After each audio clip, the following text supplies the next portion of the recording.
जय सिया राम। मैं हूँ वेदांत और आप देख रहे हैं रामायण मंच। आज जो लोग भारत की भौगोलिक चौहद्दी पर सवाल खड़ा करते हैं वो और कुछ नहीं बल्कि भगवान श्री राम के वंश और उनके क्षेत्र को समझ लें, सब समझ में आ जाएगा। लव और कुश भरत के दो पुत्र थे, तार्क्ष और पुष्कर। लक्ष्मण के पुत्र चित्रांगद और चंद्रकेतु और शत्रुघ्न के पुत्र सुबाहु और शूरसेन थे। मथुरा का नाम पहले शूरसेन था। लव और कुश भगवान श्री राम तथा माँ सीता के जुड़वा बेटे थे। जब भगवान श्री राम ने वानप्रस्थ लेने का निश्चय कर श्री भरत जी का राज्याभिषेक करना चाहा तो भरत जी नहीं माने।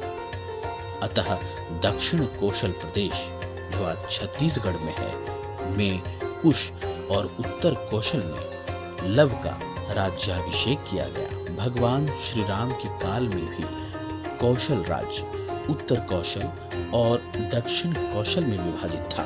कालिदास के रघुवंश अनुसार भगवान श्री राम ने अपने पुत्र लव को शरावती का और कुश को कुशावती का राज्य दिया था। शरावती को श्रावस्ती माने तो निश्चय ही लव का राज्य उत्तर भारत में था और कुश का राज्य दक्षिण कौशल में। कुश की राजधानी कुशावती आज के बिलासपुर जिले में थी। कौशला को भगवान श्री राम की माता कौशल्या जी की जन्मभूमि माना जाता है। रघुवंश के अनुसार कुश को अयोध्या जाने के लिए विंध्याचल को पार करना पड़ता था। इससे भी सिद्ध होता है कि उनका राज्य दक्षिण कौशल में ही था। राजा लव से राघव राजपूतों का जन्म हुआ, जिनमें बरगुजर, जयास और सिकरवासों का वंश चला।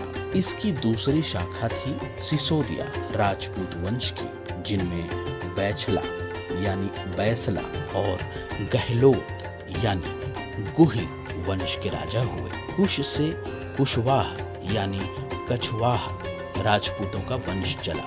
ऐतिहासिक तथ्यों के अनुसार लव ने लवपुरी नगर की स्थापना की थी, जो वर्तमान में पाकिस्तान स्थित शहर लाहौर है। यहाँ के एक किले में लव का एक मंदिर भी बना हुआ है। लवपुरी को बाद में लौहपुरी कहा जाने लगा। दक्षिण पूर्व एशियाई देश लाओस थाई नगर लोबपुरी दोनों ही उनके नाम पर रखे गए स्थान हैं। भगवान श्री राम के दोनों पुत्रों में कुश का वंश आगे बढ़ा तो कुश से अतिथि और अतिथि से निषधन और अतिथि से निषधन से नभ से पुंडरीक से क्षेमंधवा से देवानीक से अहिनक से रुरु से पारियात्र से दल से छल से उक्त से वज्रनाभ से गण से व्युषिताश्व से विश्वसह से हिरण्यनाभ से पुष्य से ध्रुव संधि से सुदर्शन से अग्रिवर्ण से पद्मवर्ण से शीघ्र से मरु से प्रयुश्रुत से उदावसु से नंदिवर्धन से सकेतु से देवरात से बृहदुक्त से महावीर्य से सुधृति से धृष्टकेतु से हरियव से मरु से प्रतिंधक से कृतिरथ से देवमीढ़ से विबुध से महाधृति से कीर्तिरात से महारोमा से स्वर्णरोमा से ह्रस्वरोमा से शीरध्वज का जन्म हुआ। कुश वंश के राजा शीरध्वज को सीता नाम की एक पुत्री हुई। सूर्यवंश इससे आगे भी बढ़ा, जिसमें कृति नामक राजा का पुत्र जनक हुआ, जिसने योग मार्ग का रास्ता अपनाया था। कुश वंश से ही कुशवाह, मौर्य, सैनिक, शाक्य संप्रदाय की स्थापना मानी जाती है।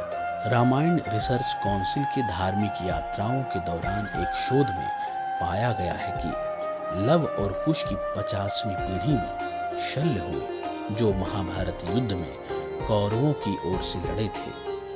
इसकी गणना की जाए तो लव और कुश महाभारत काल के लगभग 2500 वर्ष पूर्व से 3000 वर्ष पूर्व हुए थे, अर्थात आज से लगभग 6500 से 7000 वर्ष पहले। इसके अलावा शल्य के बाद बहत्सक्षय, उरुक्षय, वत्सद्रोह, प्रतिव्योम, दिवाकर, सहदेव, ध्रुवाश्च, भानुरथ, प्रतीताश्व, सुप्रतीप, मरुदेव, सुनक्षत्र, किन्नराश्रव, अंतरिक्ष, सुषेण, सुमित्र, बृहद्रज, धर्म, कृतजय, व्रात, रणजय, संजय, शाक्य, शुद्धोधन, सिद्धार्थ, राहुल, प्रसेन जी, शूद्रक, कुलक, सुरथ और सुमित्र हुए। माना जाता है कि जो लोग खुद को शाक्यवंशी कहते हैं वे भी भगवान श्री राम के ही वंशज हैं। जय सिया राम।